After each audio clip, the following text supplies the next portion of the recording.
Russell, hey Johnny, Dawson, Nick, Nat, Rusty, quality, reality, quality, now. Let the printer get away. Russell, hey Johnny, Dawson, Nick, Nat, Rusty, quality, reality, quality, now. I asked my wife to wash the floor. Russell, now. She gave me my hat and she showed me the door. Russell, hey Johnny, Dawson, Nick, Nat, Rusty, quality, now. I married my wife in the month of June. Russell, now. I brought her home by the light of the moon. Russell, hey Johnny, Dawson, Nick, Nat, Rusty,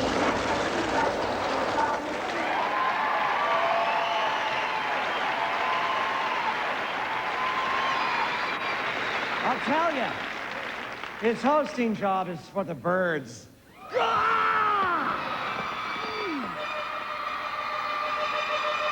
Undead from Universal Studios in Hollywood, California.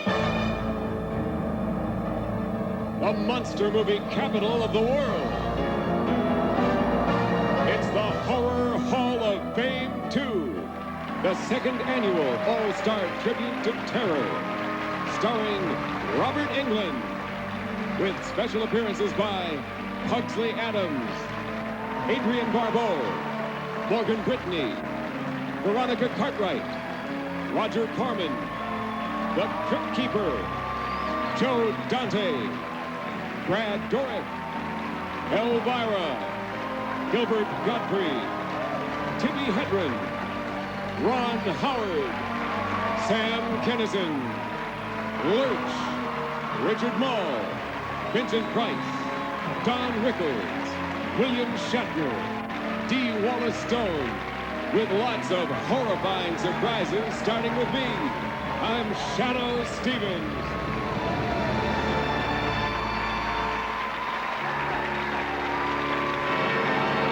The Horror Hall of Fame is brought to you by Miller Genuine Draft Light, the beer with the big draft taste, and by rich, creamy Nestle Toll House morsels. Make your house a Toll House. And by Ultra Slim Fast, the delicious, nutritious way to lose weight. Ladies and gentlemen, your host for the Horror Hall of Fame 2, the man of your nightmares, Mr. Robert Englund.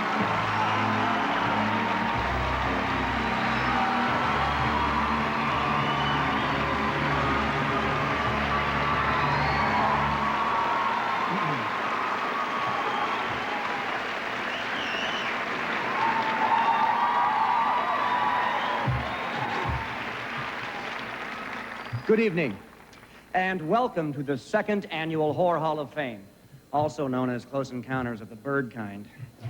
This is the one night of the year when we get to salute the biggest monsters in Hollywood, the masters of the macabre, past and present, who first dreamed up our favorite nightmares, whether it's the terror from Transylvania or the torturer from Texas.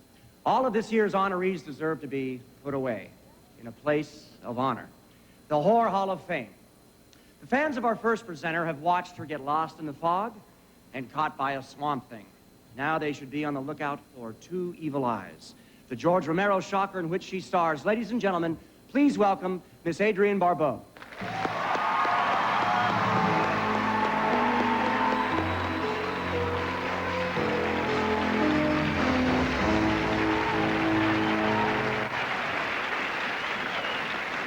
Thank you very much. In 1974, the one movie changed the face of horror history. In fact, it changed a few other faces as well. Not to mention a few arms, legs, fingers, a couple of livers. Ladies and gentlemen, tonight's first inductee into the Horror Hall of Fame, the Texas Chainsaw Massacre. Get ready. In November 1974, the patrons of San Francisco's Empire Theater were treated to a sneak preview. Before it was over, 50 people left in a state of shock. Some demanded refunds. Others rushed to the restrooms. But those who stayed saw something more than just a new kind of horror film. They experienced a nightmare with their eyes wide open.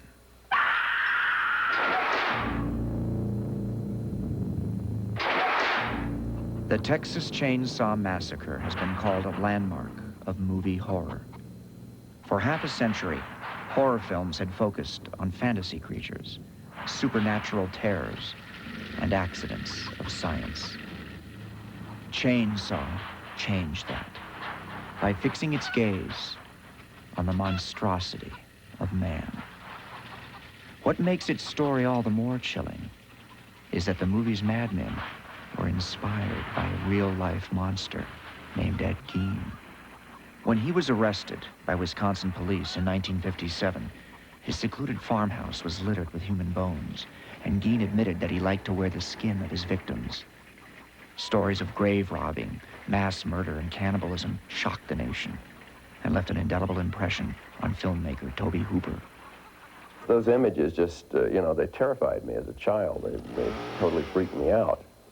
And so they stayed back there until it was time to make this movie.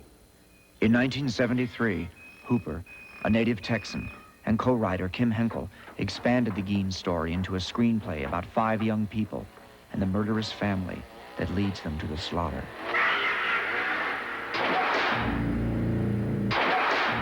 The gritty, almost documentary look of the Texas Chainsaw Massacre adds to the film's unsettling air of authenticity.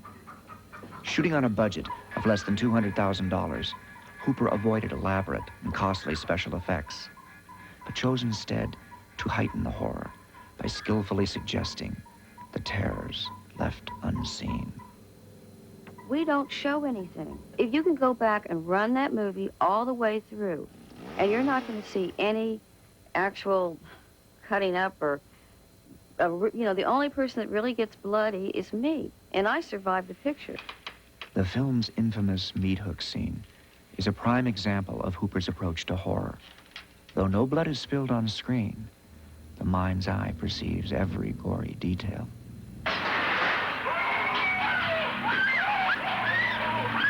The thing that's compelling about the meat hook scene is just the absolute violence in which the scene is carried off, and the inexorable way that Leatherface goes about his task. It's going to happen, and it's going to get bad. You don't know how bad it's going to get. And I think once the scene is over, you don't really know how bad it was.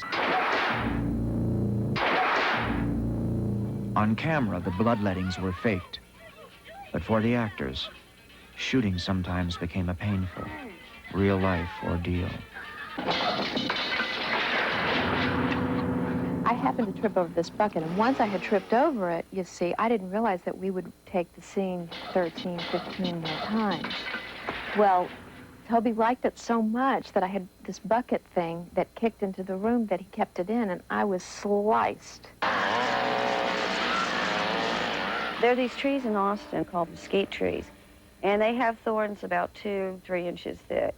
And we're running through the woods, and I was supposed to run into a tree branch and knock me out. But I also ran into those mesquite thorns, which the next day had to be removed professionally by a doctor.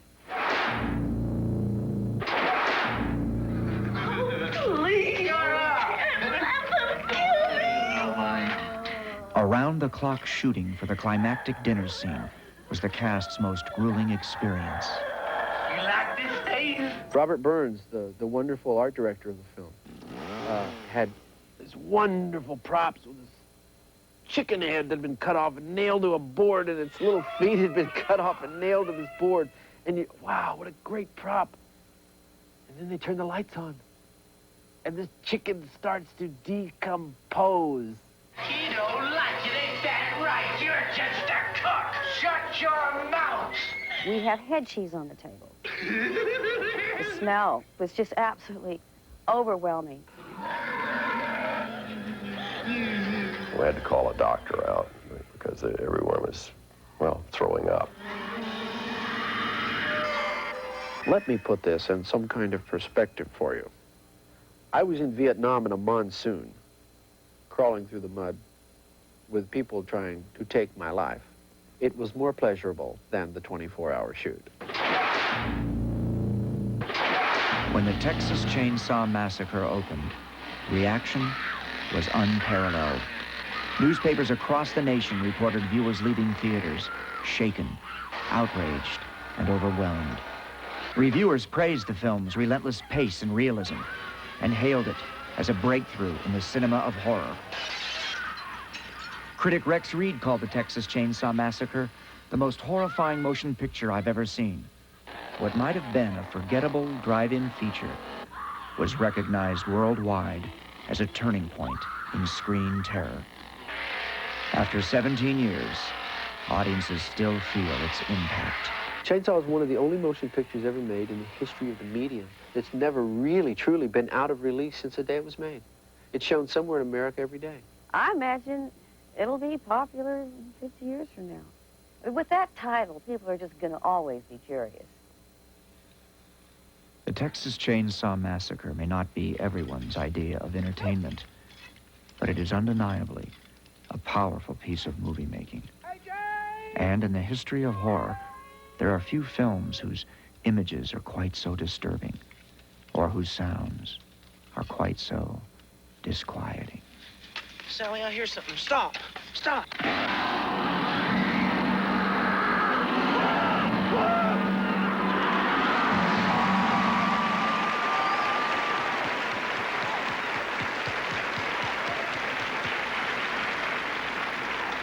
Ladies and gentlemen, accepting for the Texas Chainsaw Massacre, its producer, director, and co-writer, Mr. Tobe Hooper.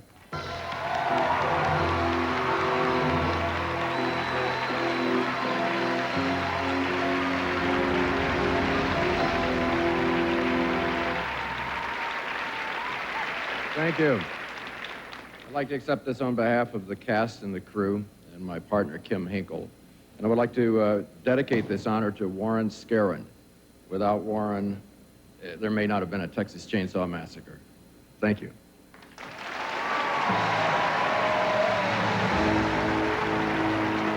You know, hosting the Horror Hall of Fame is a huge undertaking. And when it comes to undertaking, nobody does it better than America's #1 underground star.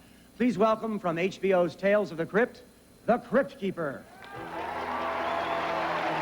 Thanks, Robert. By the way, I loved your opening with the birds. They were so terrifying, so menacing, so frightening, so delicious. Tonight we'll be honoring the birds, if there are any left when we return. So don't crow away.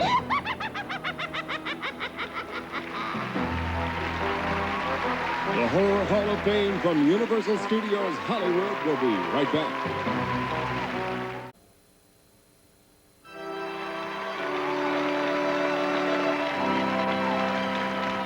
The Horror Hall of Fame was established to honor monstrous contributions to the horror, science fiction, and fantasy genres.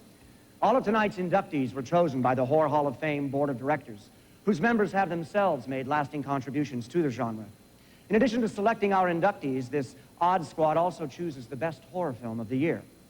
Our first nominee is a terrifying tale about a novelist who suffers from much more than writer's block when a twisted fan teaches him a whole new meaning to the word misery.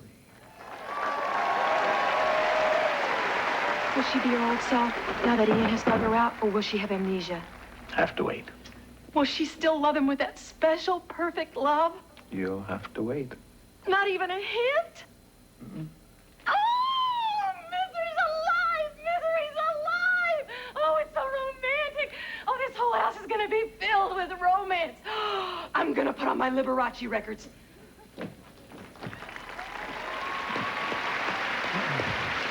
You know, they say that in space, no one can hear you scream. Well, they obviously never met our next presenter. Ladies and gentlemen, Gilbert Gottfried.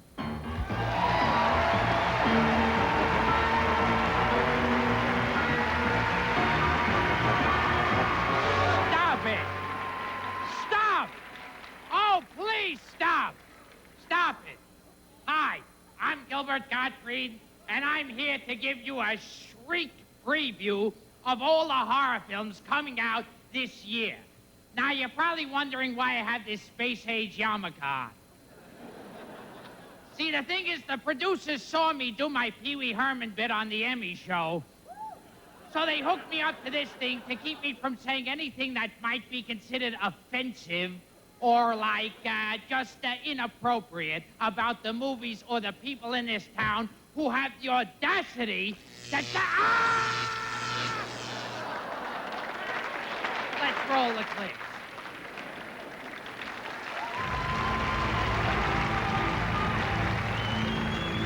Meet the Addams Family. Boy, I wonder if that's one of those families I offended with my Emmy monologue. I can't believe... This should be a nice, good film. Don't torture yourself on this. That's my job. Trick or... Guilty as charged. Boy, I know about that. I mean, I do one Pee Wee Herman routine, and all of a sudden, they... A date. This is a perfect movie for a date. Go enjoy yourself. Make a night of it. Here you go, Ricky. I would have gotten you a full role, but you ain't gonna be here that long. The hell, he's just a kid. He's not a kid. He's a killer. And like it says in the Bible, old enough to kill, old enough to die. It doesn't say that in the Bible. It says it in my Bible. Nice handwriting, Al. Highway to Hell, which is what the censors at the Television Academy put me through because... Please, take some time out for yourself and see this movie.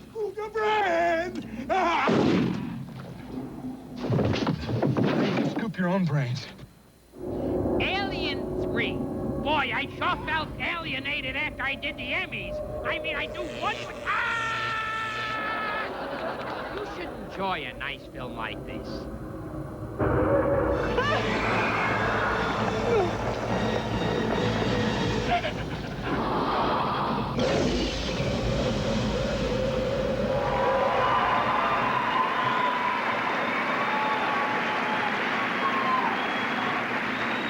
Thank you. All right, before I go, I'd like to say one thing about the Emmy Academy. I think they had no right to do what they did. Thank you very much. It's a pleasure to be here.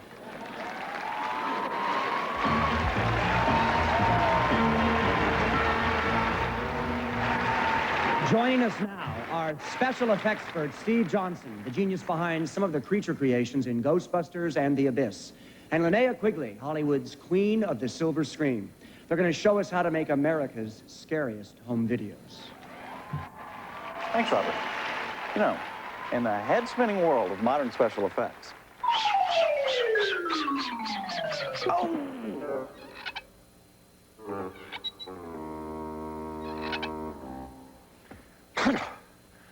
We Hollywood special effects experts have got to work our fingers to the bone to come up with some really eye-crossing effects.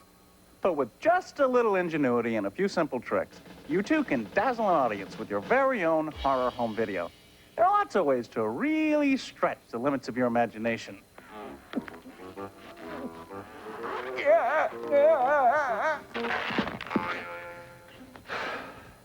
Thanks to cutting-edge, modern technology.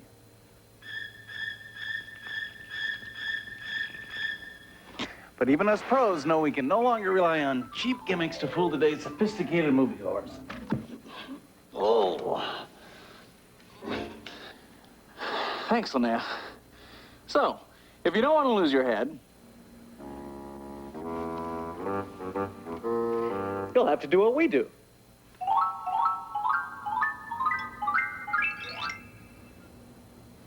Just cross your fingers. And hope your effects turn out with a bang.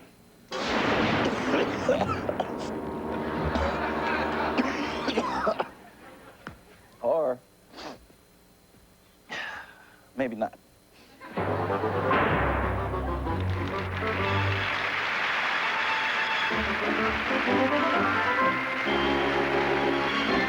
you ever wanted to just blow someone away? Yeah, home video, of course. Well, I'm about to show you a way you can do it without anyone going to jail. It's easy. Here you go, Linnea. Give me your best shot. Pretty good, huh? Okay, so to make a bullet hole that's a real killer, all you need is a button, some fishing line, and a little wax. Just tie a very thin fishing line to a small button. Now, fishing line is a good material to use because it's transparent, usually won't read on videotape. And if you do catch a glare, you can spray it black and it should take care of it. Next, paint a portion of the victim's forehead a bloody red color. There are a lot of different types of paint you can use. One of the easiest would be to pick up some acrylic paint at an art supply store. And you need to make sure that the area that you paint ends up being about the size of your button. Next, attach the button. Usually it'll just stick onto the paint, like that. After that, blend the button off with mortician's wax. You can get mortician's wax at a theatrical makeup supply house or your favorite funeral home.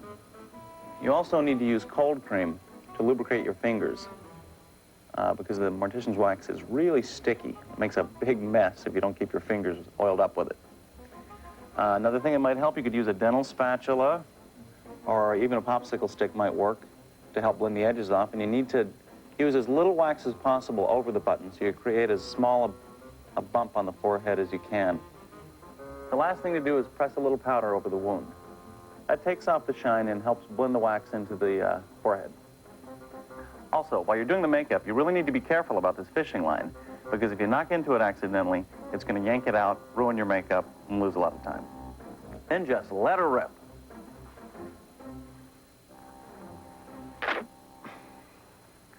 Just let her rip.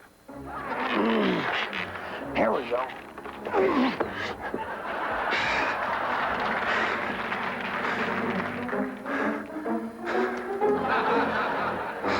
I hate it when that happens.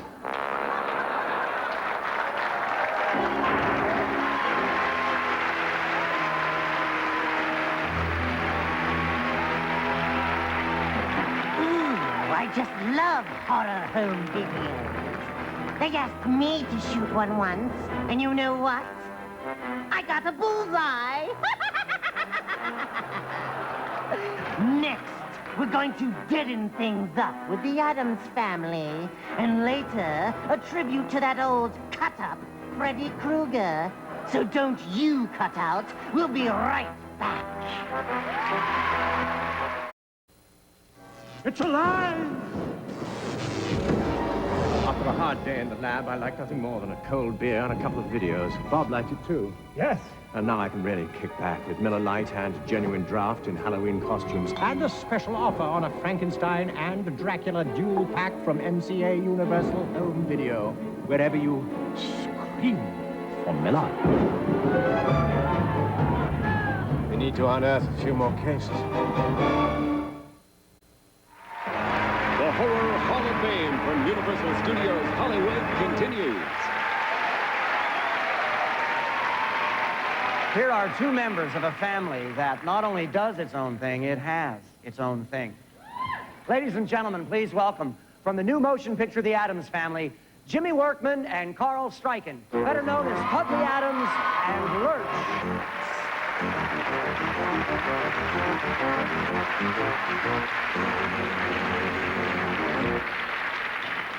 Lurch and I are here today because the Horror Hall of Fame is giving its next award to the greatest comic books ever, and they asked us to present it.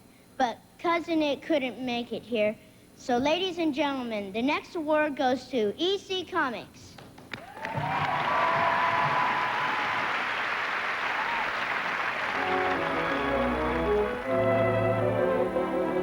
Some comics are good, but most comics are killers. They kill time, they kill imagination, and they kill the urge to read books. In the 1950s, if comics were killers, then mild-mannered publisher William M. Gaines was public enemy #1. My father had been instrumental in starting comic books back in the 30s, and he had a whole stable of comics which included The Flash and Wonder Woman and a number of others, and he sold out his entire business to DC. He then went back in business and started little comic books for children. He called the outfit Educational Comics. When Max Gaines was killed in an accident, Bill, who was planning to be a chemistry teacher, decided to concoct his own comic book formula. He changed the name to Entertaining Comics and started publishing Western, war, and crime comics. But in 1950, editor Al Feldstein conducted a creepy experiment in an issue of Crime Patrol. We introduced the Crypt of Terror. And I kind of based it on what I envisioned when I used to listen to Arch Obler's Lights Out or The Witch's Tale on radio. Gaines and Feldstein quickly realized that horror could be a hit. We were so excited that we went ahead and changed the titles to Tales from the Crypt and the Vault of Horror. The Haunt of Fear soon followed, and by early 1950, the first horror comic books were selling 500,000 copies per issue. Russ Cochran, who's been reprinting the original EC series, was typical of the kids that got hooked on EC horror. I had about stopped reading comic books when I was 14, 15 years old. I'd sort of outgrown the superhero comics, and all of a sudden I picked up an EC comic, and here were comics that were written better and drawn better than anything I'd ever seen before, and they hooked me right back in. Feldstein continued to create cover art and write stories based on Gaines's ideas, but they soon began to draw on a gruesome group of artists to bring EC's tales of terror to life. Every story was written for the artist who drew it. Graham always got the dripping, rotting corpses, slimy, gooky stuff oozing out of the cellar kind of things. And Johnny Craig, who wrote his own stuff, everything was nice, clean looking, except terrible things were going on in this beautiful, clean situation.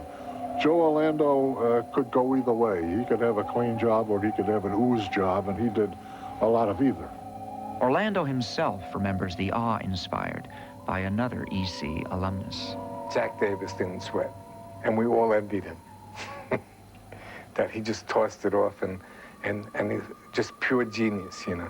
It was rumored that he could do 4 complete pages a day if he wanted to. And we'd count it up, oh my God, he can make that much money. EC artists were among the most talented in the history of comic art, and original artwork from their horror books has sold for as much as $10,000. But the ones most responsible for EC's success may have been its nefarious trio of nightmare narrators. Oh yeah, there was the Crypt Keeper, who introduced stories from the Tales from the Crypt, the Vault Keeper, who did the Vault of Horror, and the Old Witch, who did the Haunt of Fear. The Galunatics went right for the jocular vein, with a combination of wicked wit and putrid puns that pushed the stories along to their gruesome conclusions. One of them even deserves credit for naming EC's most popular publication. I think it was the Crypt Keeper. He used to say, "Welcome to EC's Mad Mag, Tales from the Crypt." And when we all decided we should do a funny book, we cut it to Mad. My favorite stories were always what I called walking corpses, which is some guy who had been done wrong and got buried, clawing their way out of the earth to take care of the guy what done him wrong. Probably my favorite story was the grim fairy tale about the king and the queen who had the little pet mice, and they fed the little mice all kinds of goodies while the people were starving. And finally, the people stormed the castle and took some half-starved rats and forced them down the mouths of the king and queen and sewed their mouths shut and stood around and cheered as the rats ate their way out of the pompous king and the pompous queen. It wasn't necessarily that good triumphed over evil, because the triumph was not necessarily good. But something happened that gave a kind of morality to it. Twisted, I must admit, but a morality. And the whole idea was like to scare people and scare little kids. And the more disgusting the stories were, the more we laughed. But not everyone appreciated the joke. And in 1953, a Senate subcommittee convened to find out if comics created juvenile delinquents. My name is William Gaines. I was the first publisher in these United States to publish horror comics. I'm responsible. I started them. I don't know if you remember Mayor Walker, who once said, "I never knew a woman to be ruined by a book." And I never knew a child to be ruined by a comic book. It's just utter nonsense. We were really the most shocked people in the world when we discovered that we were these terrible people who were causing juvenile delinquency in America, which is what happened and what put us out of business. The controversy helped kill the horror comics, but EC's gore stories wouldn't stay buried. Tales from the Crypt and The Vault of Horror became movies in the 70s, and reprints of all the EC classics are now available in bookstores and on newsstands. It's showtime! And, thanks to HBO, the Crypt Keeper himself is popping up on cable. Tales from the Crypt. We've been very fortunate to have very talented people direct them and be in them and do the special effects for them. So the shows really came out very well. We have about 500 Crypt stories, so we can make these for a long time. Well, as long as I don't wind up on the cutting room floor. Vault of Horror, The Haunt of Fear, and Tales from the Crypt have been revolting readers now for nearly 40 years, and the macabre message remains the same. Well, I hope that they've all learned how to whistle when they pass the cemetery. You know, and we still believe that corpses are coming back and getting even.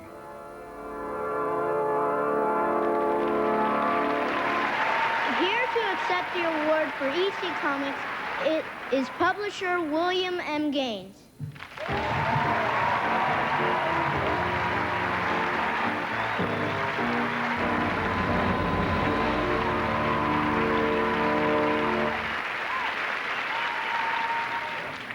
Beautiful. Beautiful.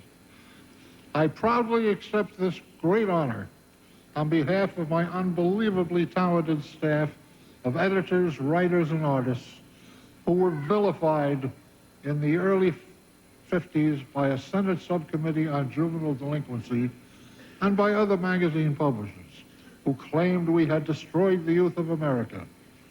It has taken almost 40 years for our work to be recognized.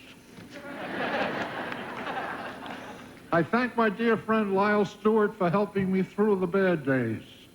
I thank my dear friend Russ Cochran, who has kept EC Comics alive all these years. I thank Joel Silver and his incredible group of movie makers who have made Tales from the Crypt the hottest and most successful original programming in home box office history. Finally, I thank the board of directors of the Horror Hall of Fame for this delightful vindication of our efforts.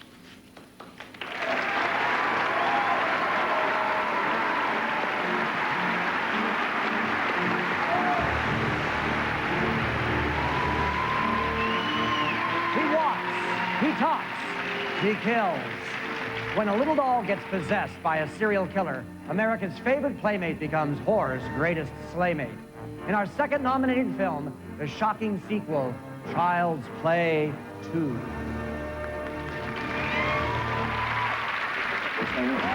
Just fine.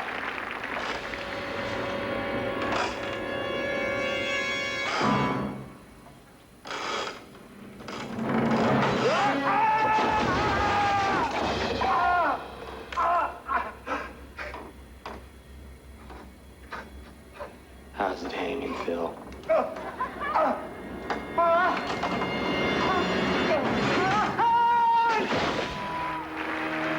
I remember the good old days back in New York. We'd all just hang around Bill's office in the Vampire State Building. Next, we got a tribute to the original Batman that you'll really sink your teeth into. Plus more scare tactics with Steve and Linnea. But first, some messages of grave importance. From Universal Studios, Florida, secrets from the Horror Hall of Fame, brought to you by Nestle Morsels. There's a famous movie monster who never wore any makeup. Don't go away. The only horror star to appear without any makeup. A victim of a distorting disease, Rondo turned tragedy into triumph and made his mark in horror history. I'm Robert Englund from the Horror Hall of Fame.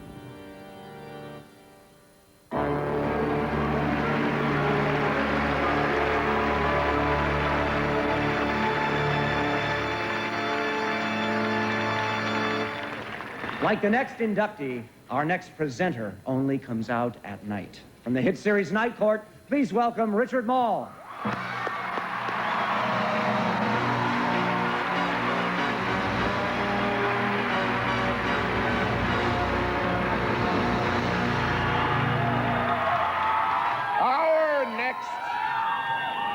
Our next inductee is a Hollywood legend who became a superstar overnight.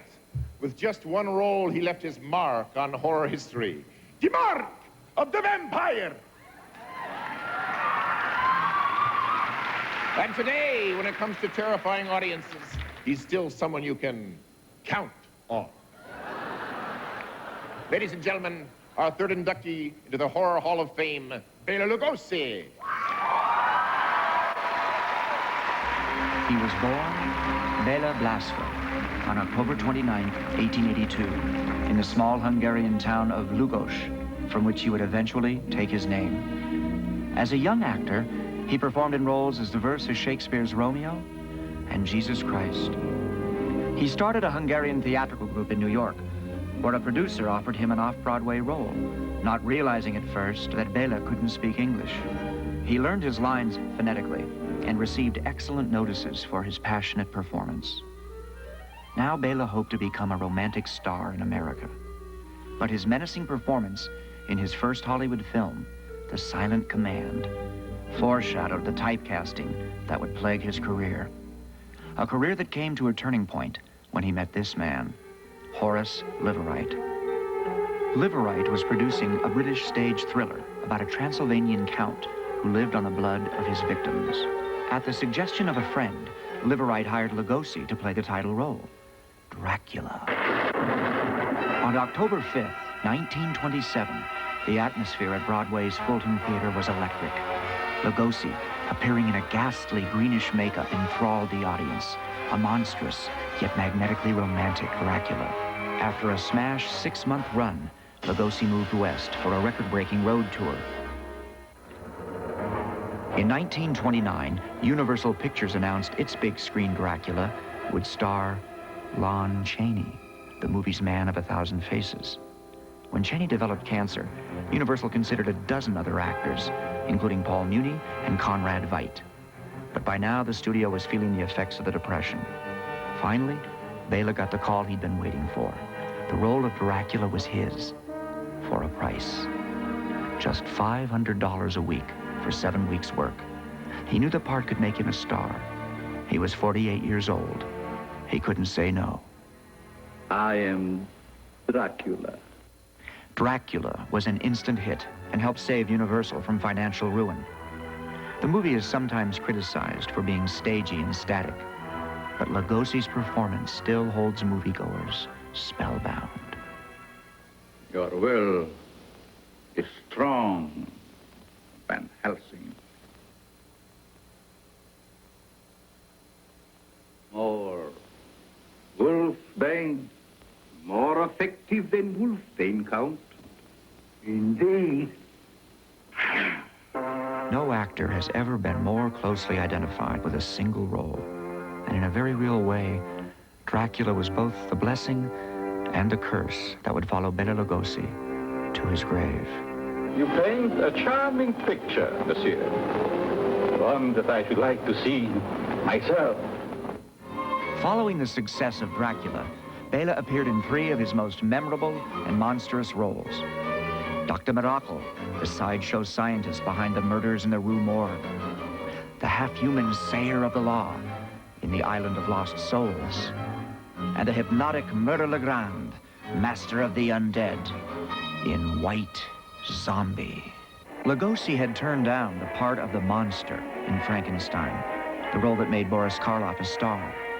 But in 1934, Universal teamed the diabolical duo in The Black Cat, the first of 6 films in which they co-starred. Films that included The Raven, The Invisible Ray, Black Friday, The Body Snatcher, and Son of Frankenstein. They die dead. I die live. Igor is considered by many to be Lugosi's finest movie performance. Hey! You spit on me. I'm sorry, I coughed. You see, bone gets stuck in my throat. Bela returned as Igor in The Ghost of Frankenstein, and ultimately appeared as the monster in Frankenstein Meets the Wolfman. But by the late 40s, Lugosi was hopelessly typecast in Poverty Row horror spoofs. As his finances dwindled, Bela turned to the straw hat circuit, touring in summer stock in the only role he seemed to be remembered for. Once again, his fate was in the hands of Dracula. I know there's no such a person as Dracula. You know there's no such a person as Dracula. But does Dracula know it? In 1948, for the second and final time, Bela was back on the big screen as Dracula, plotting for plasma and Lou Costello's spare parts in the monster comedy classic, Abbott and Costello Meet Frankenstein. Didn't I hear that you were going to masquerade ball? Well, yes, we have our costumes out in the boat. Ah, you young people, making the most of life while it lasts. As these outtakes show, there were plenty of pranks and practical jokes on the set. But reportedly, the comedians treated Bela with nothing but respect. Dracula had been his first starring role for a major studio.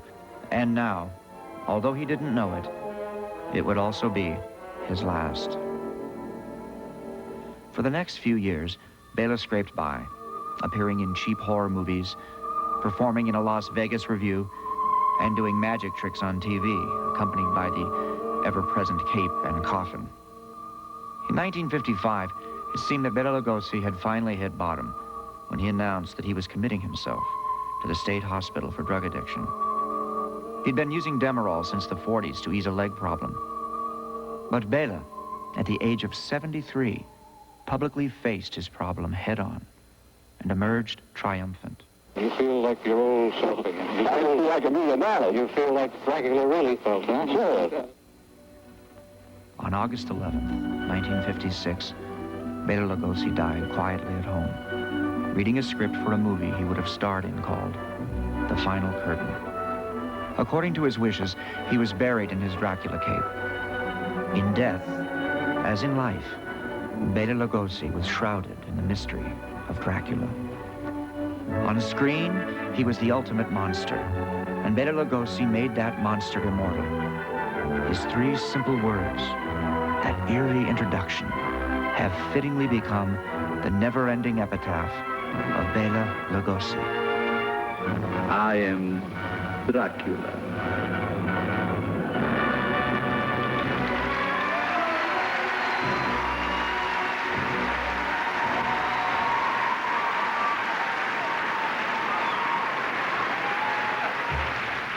To accept the award for Bela Lugosi is a blood relative. And a 3rd-generation Lugosi, his grandson, Jeff Lugosi.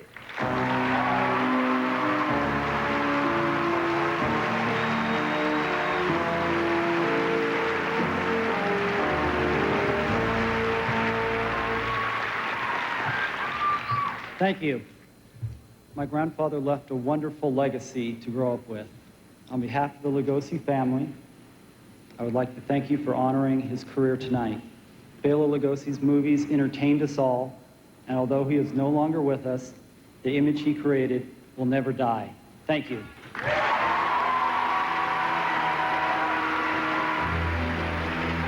Coming up next, we've got a tribute to the Nightmare Man you'd love to hate. Ooh, look, some of my favorite torture tools. Thumb screws, bamboo shoots, and these. You'll drive anyone mad. Commercials.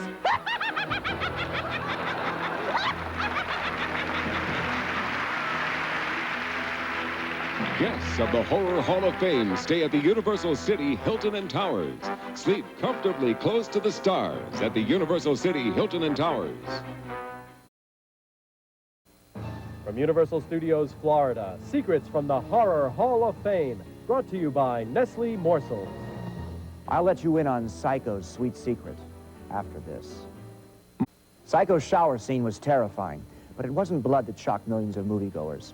The movie was filmed in black and white, and when Hitchcock found red blood just wouldn't cut it, he used chocolate syrup instead. I'm Robert Englund from the Horror Hall of Fame.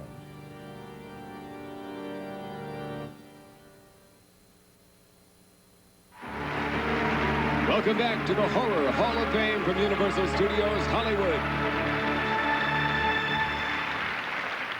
Our third nominee for the best horror film of the year is the story of a young FBI agent who matches wits and wills with a brilliant psychopath. The result is a gripping psychological thriller that shatters the silence of the lambs. What I want is a view. I want a window where I can see a tree, or even water. I want to be in a federal institution far away from doctored children. What did you mean by fledgling killer? Are you saying that he's killed again? I'm offering you a psychological profile of Buffalo Bill based on the case evidence.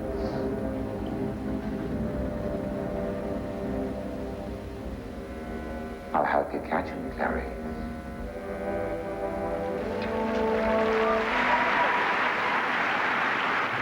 All the inductees of the Horror Hall of Fame are chosen by the members of the Horror Hall of Fame Board of Directors. Each year, ballots are sent to the board members to solicit their nominations. Their votes are cast, and in the event of a tie, nominees are resubmitted for a final determination. Board members also decide the horror film of the year and special effects award recipients of the Cinema. They do not want to hear it. I'm sorry. Forget about this boring legal crap. You want to hear that? Did you come to be entertained? That's what I thought. Oh, yeah, you'd like the silence of the Sams. But it doesn't happen, mister. Actually, I'll take over. You can rest for a second, man. All right. So, this is actually a great night for horror fans, but it's also a very sad night because England's hosting again. But I'm glad to be back again this year on the Horror Hall of Fame. But I should have done the world's premiere. So you think I should have done that? Because who better? Oh! You know, I'm really upset because they missed a chance to make a really big horror movie this year. It's scary. It's about this big Japanese monster that comes and devours Hollywood. Just devours it. No one survives. No one can stop it. No one!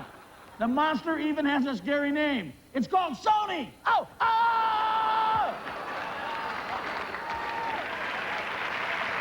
Seriously, though, this has also been a tragic year for the horror world because we lost one of our biggest and brightest stars. Someone who was senselessly and brutally taken from us. So on behalf of the Horror Hall of Fame, please join me now in paying our last respects to the memory of Mr. Freddy Krueger!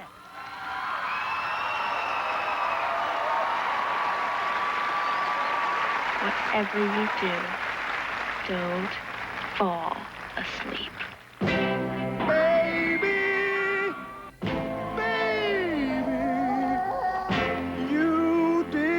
Something to me. I couldn't sleep at all last night. Got to thinking of you. Maybe things weren't right. When I was tossing and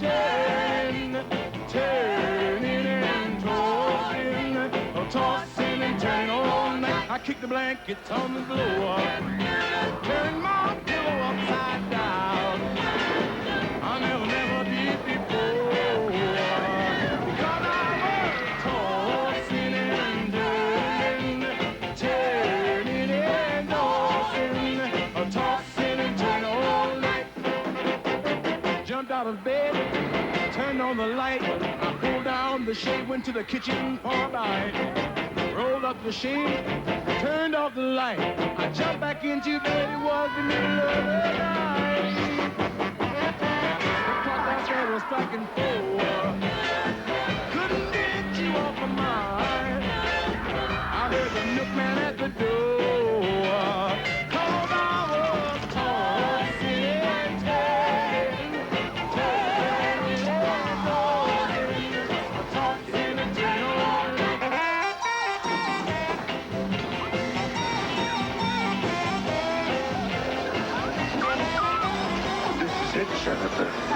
first big break in TV. Jumped out of bed, turned on the light. I pulled down the shade, went to the kitchen for a bite. Rolled up the shade, turned off the light. I jumped back into bed, it was the middle of the night. The clock out there was striking 4. I couldn't get you off my mind. I heard the milkman at the door, because I was tossing and turning. Yeah, tossing and turning. Day, I was a tossing and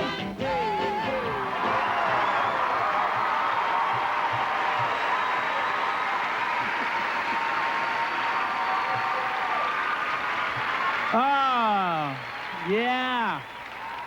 You know, I guess this was also a very good year because there's no more communism, there's no more war.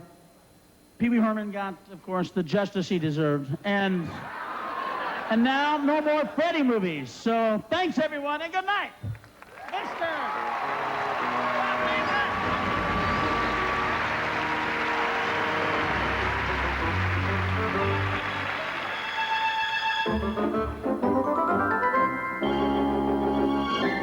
Now, I know you've got to be wondering how we stab people with sharp instruments in Hollywood. Well, we've come up with a technique that's a snap.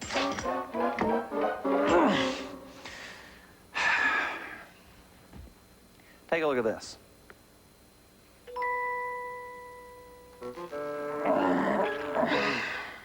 It's really just a phony screwdriver. All you've got to do is pick up a couple of brass tubes from your local hobby shop. While you're at it, pick up a couple of real screwdrivers. Now, make sure that one tube slides neatly into the other one. Next, attach the larger tube to a handle. Then slip in a spring.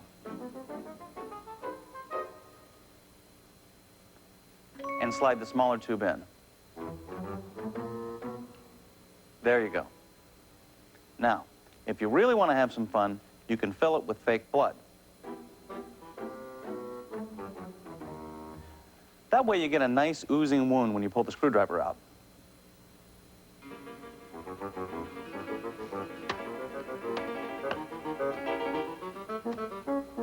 With one of these babies, you can stab yourself all day long.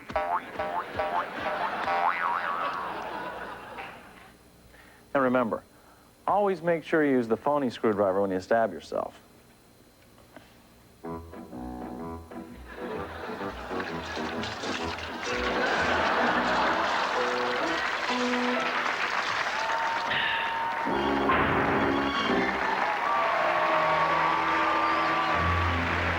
I'm going to miss my old friend, Freddy Krueger. I should have said a few words at his funeral, but I just didn't have the guts. The Horror Hall of Fame continues with lots more shocks and surprises. Will you be back? Of course you will.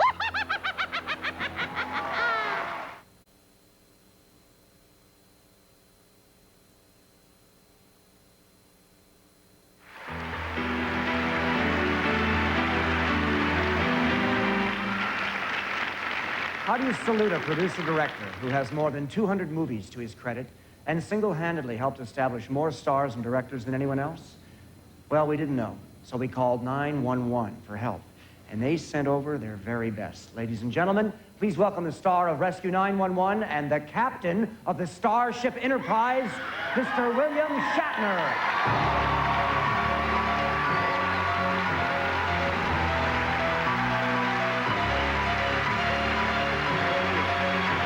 Thank you very much. In 1961, that was a long time ago, our next honoree gave me one of my first motion picture roles. The film was called The Intruder.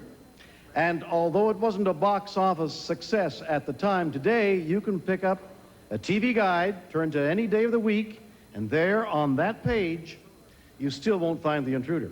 But you will find some all-time horror classics, produced and directed by our next inductee to the Horror Hall of Fame, Roger Corman.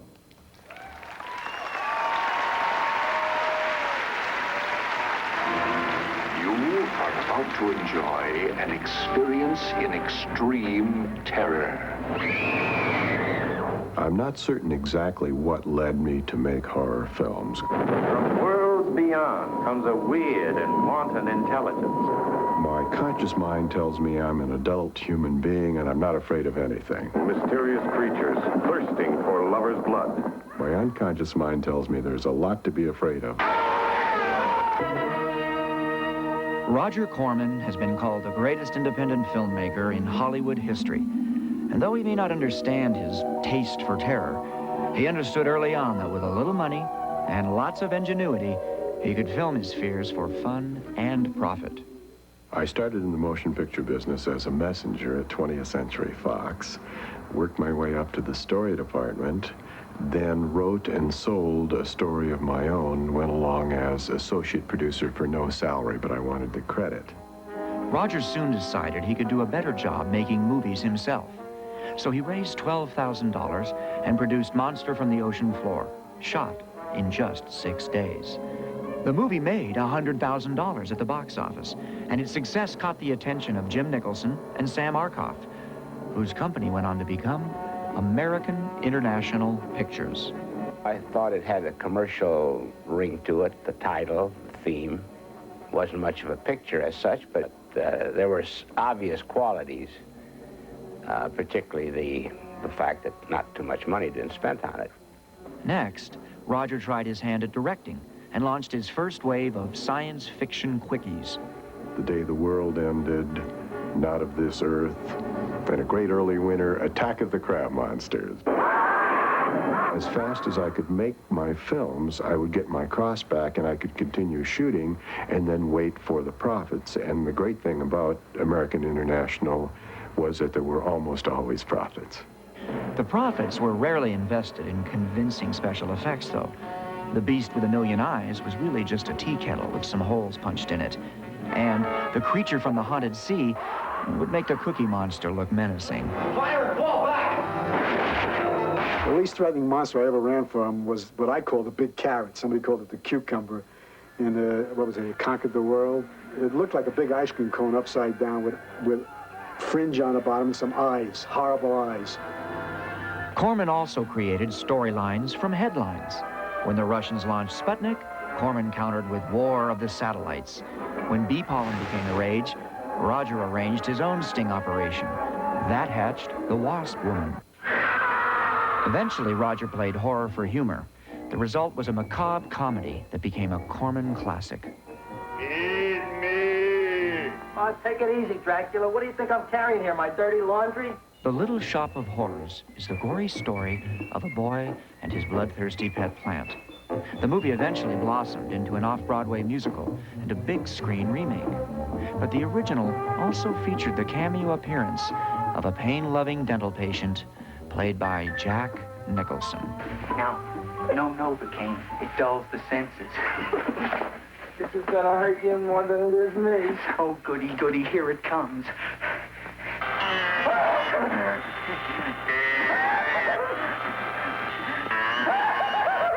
Oh, my God, don't stop now! What is the meaning of this? In 1960, American International took a gamble and allowed Corman more time and money to make his first full-color, widescreen scare show. The Fall of the House of Usher was their biggest hit to date, and it led to a series of films loosely based on the works of Edgar Allan Poe. The Pit and the Pendulum, Tales of Terror, The Haunted Palace, The Mask of the Red Death, and The Tomb of Ligeia relied on gloomy, Gothic settings, moody musical scores, and a star who became the suave, self-obsessed anti-hero of horror, Vincent Price. I can hear the scratch of rat claws within the stone wall. People are always asking me, did it worry you that you were stuck in that kind of film? I really wasn't, because the parts were all so different. And they made my name in film. I'm very grateful to Roger for that, for those pictures. Get out of my sight. In 1963, Corman directed what some critics consider to be his masterpiece, X, The Man with X-ray eyes. Stephen King has called it one of the most interesting and offbeat little horror movies ever made. And while Ray Milland gets a glimpse of eternity, it's con man Don Rickles who can only see dollar signs. You're out of your mind.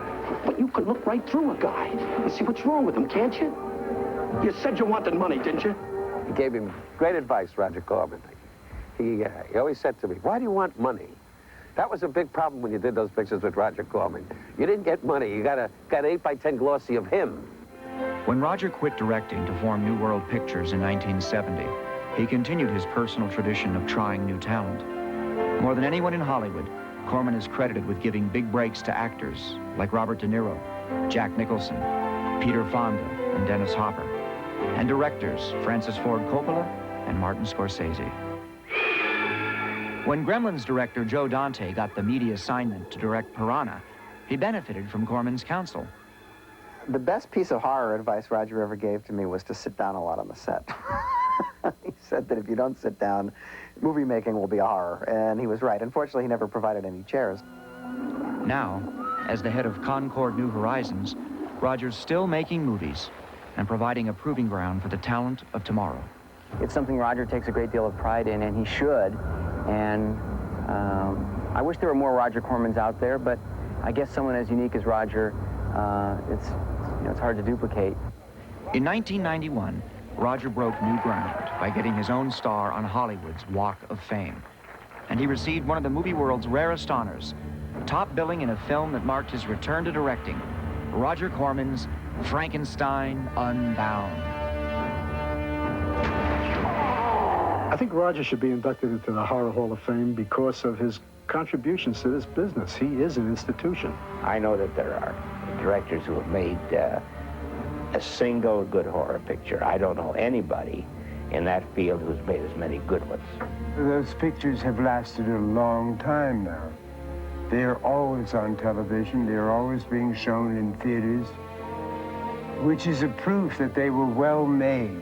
It's very hard to imagine what the impact of those pictures was at the time, but they were really trendsetters. Congratulations, Roger. You truly do deserve to be in the Horror Hall of Fame. Any director who's ever worked for you could attest to that. Roger, thank you for the opportunity to direct. I continue to love the job, and there isn't a week that goes by that I don't use something that you talked about and taught me, or tell a really great anecdote about you. Thank you for all those things, and congratulations tonight.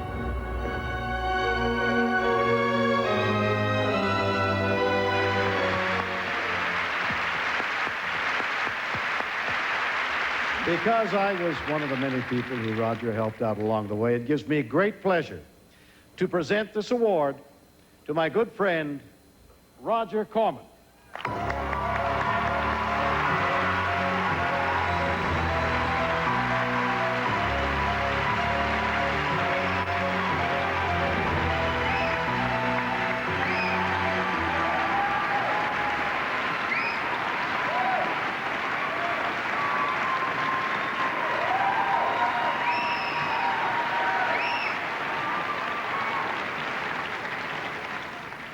Thank you, Horror Hall of Fame. Not only for making this a night I'll always remember, but for giving recognition to my favorite genre and the respect it deserves. And for all you horror fans out there, I thank you also for letting us into your unconscious and screw you up forever. Thank you. All us stars in Hollywood have to keep in shape. So I developed my own special workout.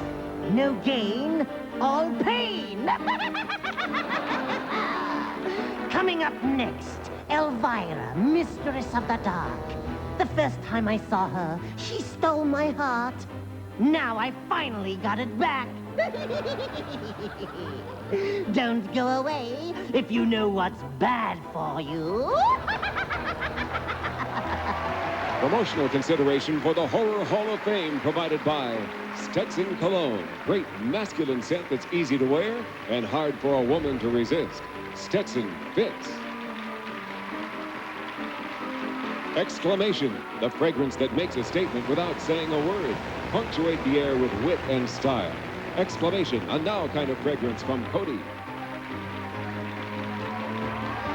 The Horror Hall of Fame from Universal Studios Hollywood will be right back. From Universal Studios Florida, secrets from the Horror Hall of Fame. Brought to you by Raisinets. We dug up a live one about Night of the Living Dead. Stay tuned. While the living dead were feasting on flesh, producer John Russo was starving for money. So he made a double or nothing bet with the film lab over a game of chess. Russo won. Well, developing the film would have cost him an arm and a leg. Robert Englund here from the Horror Hall of Fame.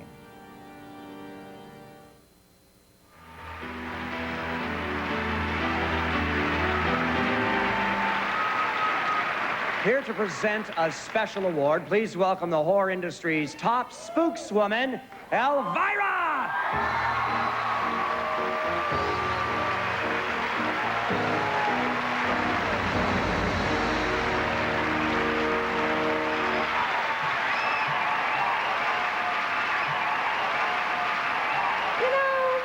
You can't talk about horror movies without mentioning the 4 M's. Monsters, madmen, mutants, and mummies. And you can't mention the 4 M's without talking about the studio that brought them to life, even after death. I am talking about the birthplace of the movie's classic monsters, Universal Studios.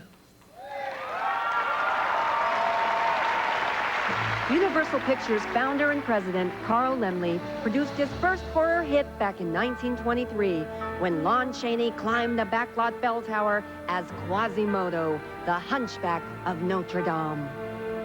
Chaney was soon shocking audiences in another Universal superproduction as the enigmatic Eric, better known to silent movie fans as the Phantom of the Opera.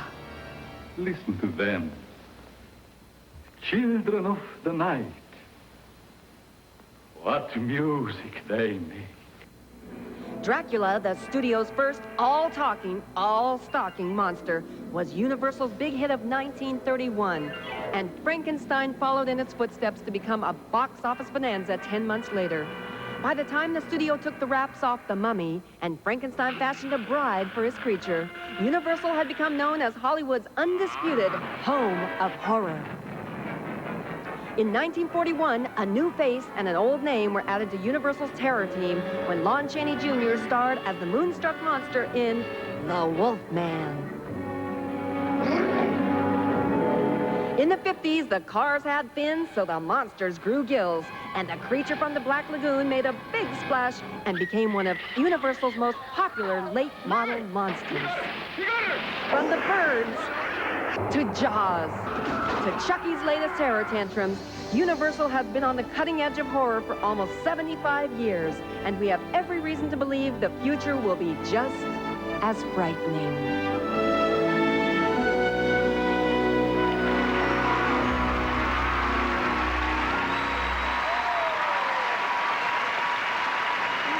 Now, to accept this special award is the niece of Universal Studios founder Carl Laemmle. Ladies and gentlemen, Miss Carla Laemmle.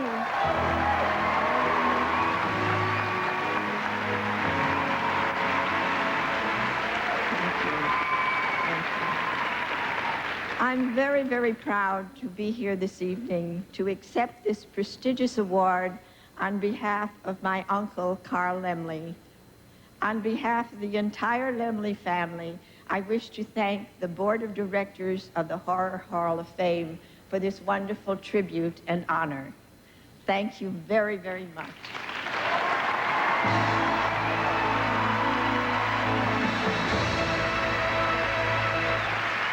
The horror really hits home when alien invaders find themselves in L.A. with a few days to kill.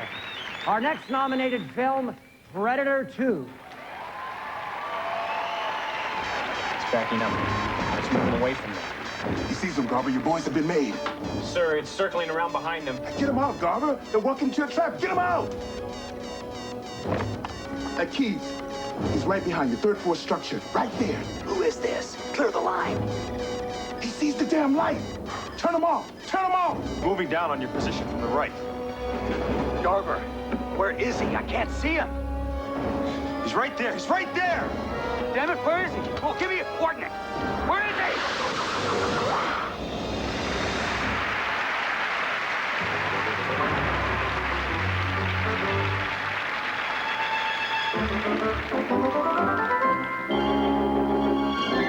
Well, I've said it before, and I'll say it again. You don't need state-of-the-art equipment or expensive materials to pull off an impressive special effect. There are a lot of things you can do right at home with your own video camera. For our next trick, we'll need a mirror. What do you think of this one, kids?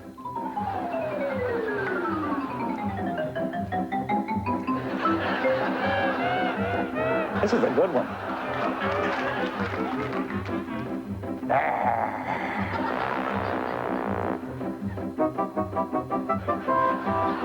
Whee!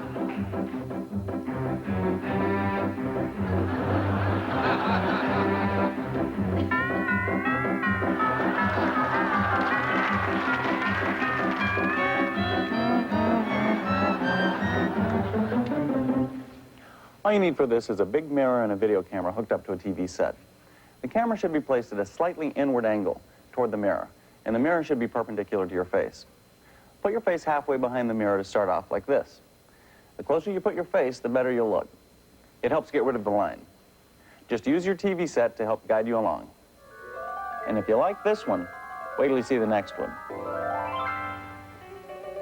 Hi, Linnea. This is one of my favorite tricks, force perspective. And it's something you can have a lot of fun with at home. All you need is a wide open space and a little imagination.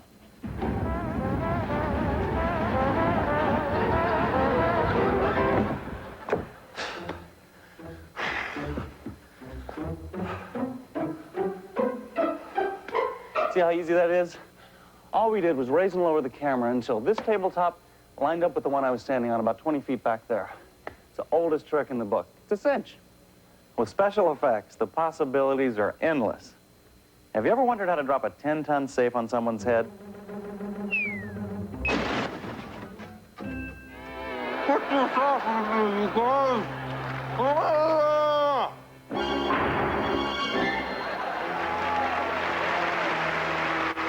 Oh, this is such an exciting night. All the biggest names in the business are here. I guess you could say it's like the night of 100 scars. Coming up next, a tribute to the movie that pigeonholed Alfred Hitchcock.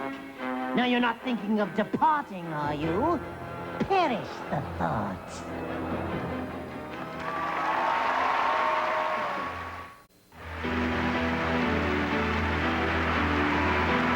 If E.T. was kid stuff, it certainly wasn't child's play. But if E.T. and Chucky ever do square off, our next two presenters definitely deserve ringside seats. Please welcome the star of E.T., D. Wallace Stone, an Academy Award nominee, the voice of Child Plays Chucky, Mr. Brad Dourif.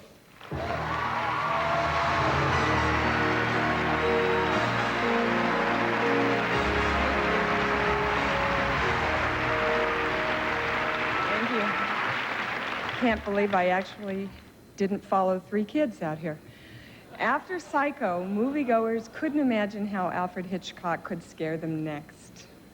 What they didn't know what was waiting in the wings. Our 5th inductee into the Horror Hall of Fame, the Birds.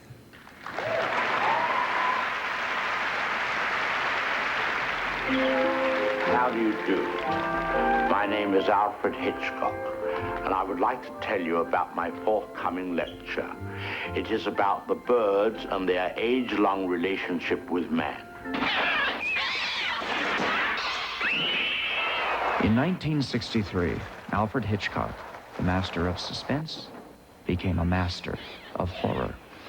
And the rest of us, well, we never looked at our fine feathered friends in quite the same way. I think the Birds was way ahead of its time. And to think of what they did with special effects in 1961 and 1962 to really pull this film off. It was the fall of 1960, and Hitchcock had just released Psycho, a film that was breaking box office records. But instead of basking in its glory, Hitchcock was out searching for his next project. He found it in a short story called The Birds, about a farmer and his family mysteriously attacked by murderous birds. He called art director Robert Boyle to see if the birds could be captured on film. I think in most respects, The Birds was the most complicated film I've ever worked on. In the 60s, special effects were light years away from Star Wars and Terminator. Hitchcock had few choices, and each one had its problems. He could use opticals to superimpose the birds over a scene, but that was tedious and expensive. Mechanical birds were expensive and unrealistic. And real birds, thousands of birds, were hard to come by and difficult to work with. Hitchcock decided to use all three. I said to Hitch, from minute one, I said, how far can I go? And he said, you write whatever you want to write, and I'll get it on the screen. But the birds turned out to be Hitchcock's greatest challenge. With 412 laborious special effects shots and 40 pens full of birds that didn't take direction very well, the man who always had a plan was basically flying on a wing and a prayer. We couldn't plan the birds. I mean, he had a plan of sorts, obviously, but we had to be guided by what was available, what was possible. There were times when, you know, ideas could be mooted, but, you know, just out of the question. We couldn't get the birds to do the things. So he was shifting ground all the time, which was unusual for him because it was an unusual picture for him. Hitchcock wanted only one thing from the birds: sheer horror. That's why the birds were his main concern, and why he decided they had to be the stars. So he gave the most sought-after parts in Hollywood to newcomers.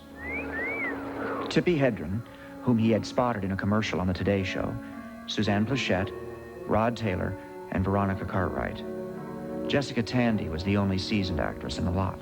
As Hitch put it to me, he said, there are only two stars in this movie, Evan, the birds and me. That was it.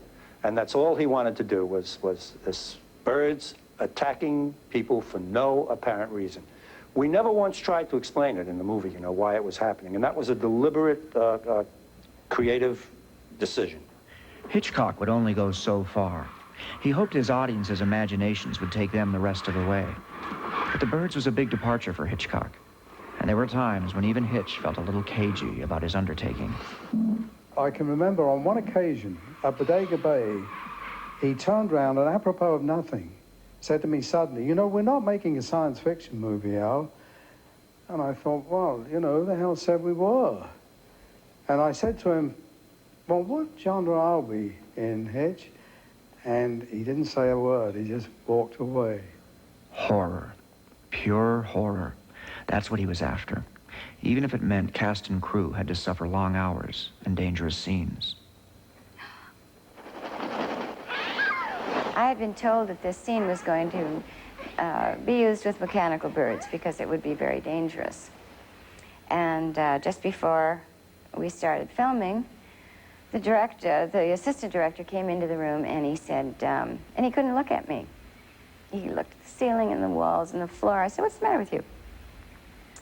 And Jim Brown said, the mechanical birds don't work, we have to use real ones. And out the door he went. Well, I just was stunned. There were two prop men with huge cartons with ravens and seagulls, which they alternately started hurling at me. It took us a complete week to do this scene, and it became more horrendous and more exhausting as the week went by. At one point, one of the birds who was sitting on my shoulder decided to jump and, you know, came very close to my eye, and I just got all the birds off. This was Friday afternoon. And I got all of the birds off of me and started to cry, and that was the end of the filming.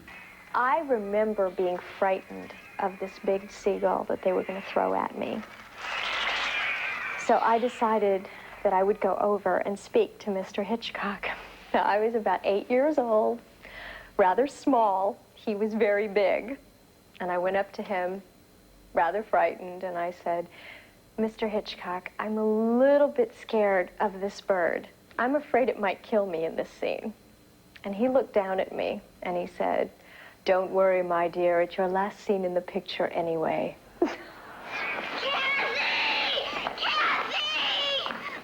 You'd go home at night, and it was like you'd never noticed so many crows sitting on your front lawn before.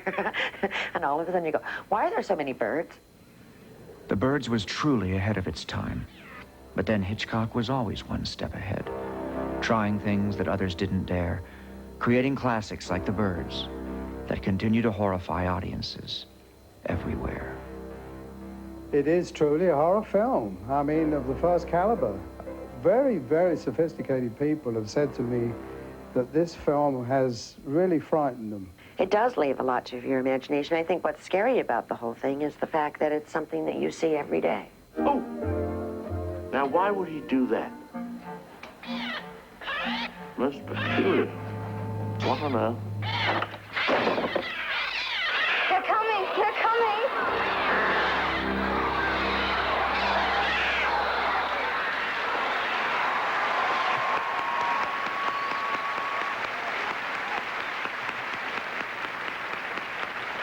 And now we'd like you to meet an actress who as a child was directed by Alfred Hitchcock and as an adult was manipulated by J.R. Ewing. Please welcome Morgan Brittany.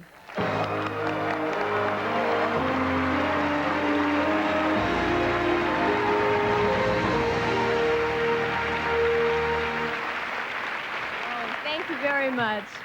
It was my great pleasure to work with Alfred Hitchcock in The Birds. Now to accept the award, it's also a great pleasure to introduce to you the star of The Birds, Miss Tippi Hedren.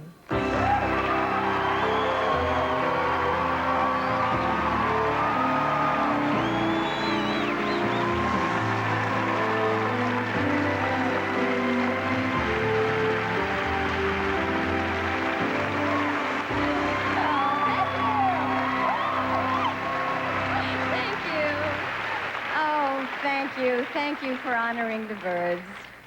You know, it doesn't take a secret agent to appreciate the vision of Alfred Hitchcock. And there isn't a shadow of a doubt that he was one of our greatest directors. And before this lady vanishes tonight, let me say I applaud your decision to honor Mr. Hitchcock and this film. Born under Capricorn, I am lucky and grateful to be a part of The Birds. I am very proud. It's a timeless classic. And how do I know? A little birdie told me. Thank you. Thank you.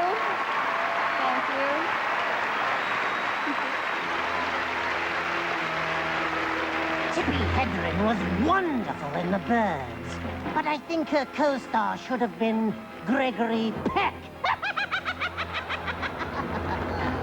Coming up next, the moment everyone has been waiting for. No, not the end of the show. The winner of the best horror film of the year. But first, something really foul. Commercials! The best horror film of the year is brought to you by Miller Genuine Draft Light, the light beer with big draft taste.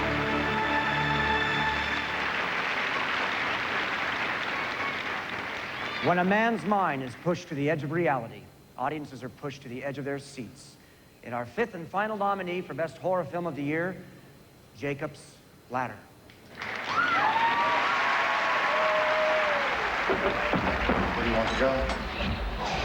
Home? This is your home. You're dead. Dead? No. Oh, I just hurt my back. I'm not dead. What are you then? I'm alive.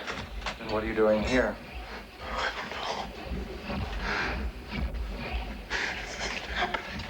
What is happening? There is no out of here. You've been killed. Don't you remember?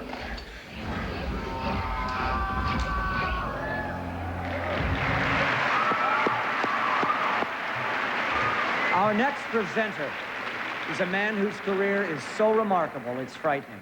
I take that back. His career is so frightening, it's remarkable. No matter how you say it, he's a legendary star and one of the first inductees into the Horror Hall of Fame. Ladies and gentlemen, I take great pleasure in introducing the Merchant of Menace, Mr. Vincent Price.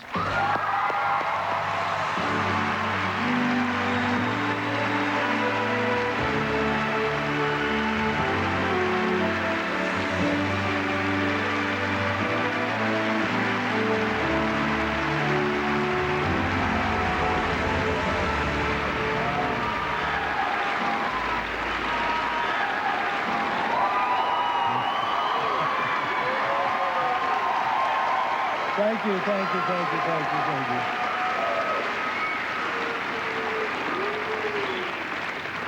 The 5 nominees for Best Horror Film of the Year are Misery, Child's Play 2, The Silence of the Lambs, Predator 2, Jacob's Ladder.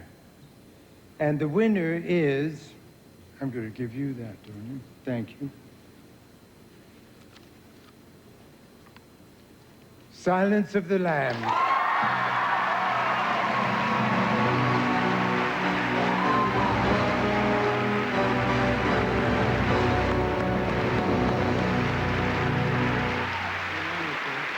Congratulations. Accepting for Silence of the Lambs is the executive producer, Gary Getzman. $2 million. Thank you. I need about 50 of these, I think. We always thought we were making a romantic comedy. I'm kind of surprised at this award. I don't know. Anyway, on behalf of Jonathan Demme and all the wonderful and creative people involved with making Silence of the Lambs, we thank you very much. Thank you. Stay tuned for more of the Horror Hall of Fame from Universal Studios, Hollywood. From Universal Studios, Florida, secrets from the Horror Hall of Fame, brought to you by Raisinets. Bela Lugosi's cape cloaked a secret he took to his grave. I'll tell you more after this. Promotional consideration for the Horror Hall of Fame provided by Iron Cologne. Rugged, sexy, distinctively masculine. Pump some iron today. Lady Stetson, the all-American fragrance for today's spirited woman. Lady Stetson, a declaration of independence. Wolverine for your NES. Battle Magneto and Sabretooth with your adamantium claws and berserker rage in the X-Men battle of all time. Wolverine from LJN. You bought it, Matt. Bela Lugosi was truly haunted by his most famous role, Dracula. He always wanted to be buried wearing his famous cape and ring. On August 16th, 1956, his final wish was granted. I'm Robert Englund from the Horror Hall of Fame. Congratulations to all of tonight's inductees, and a special thanks to my good friend who rose for the occasion, the Crypt Keeper. Thanks, Robert. It's really been a night to dismember. See you on Tales from the Crypt, my little hauntlings. Nighty-night, boys and ghouls. Thanks for watching. And for all you Freddy fans, I have a special announcement to make. Next year, actually, I will be back to host the Horror Hall of Fame, Part 3!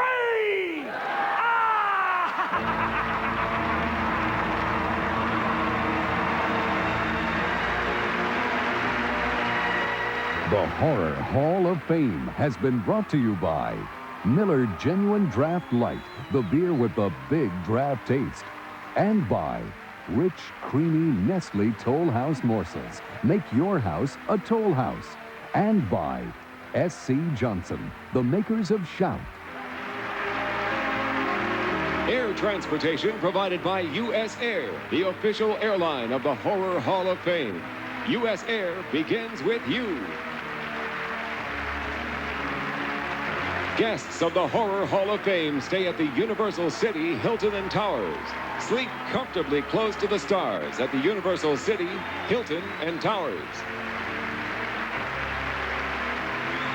Preferred Stock, the extra smooth cologne for an extra special man. A distinctive gift from the House of Stetson. Le Fleur, the captivating gift collection of personal and home fragrance items inspired by the turn of the century. La Fleur, somewhere inside, romance blossoms.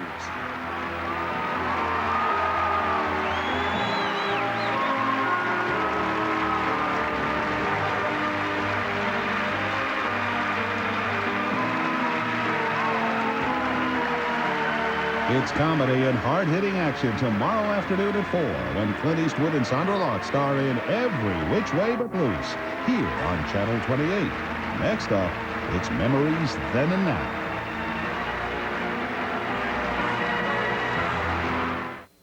When the person who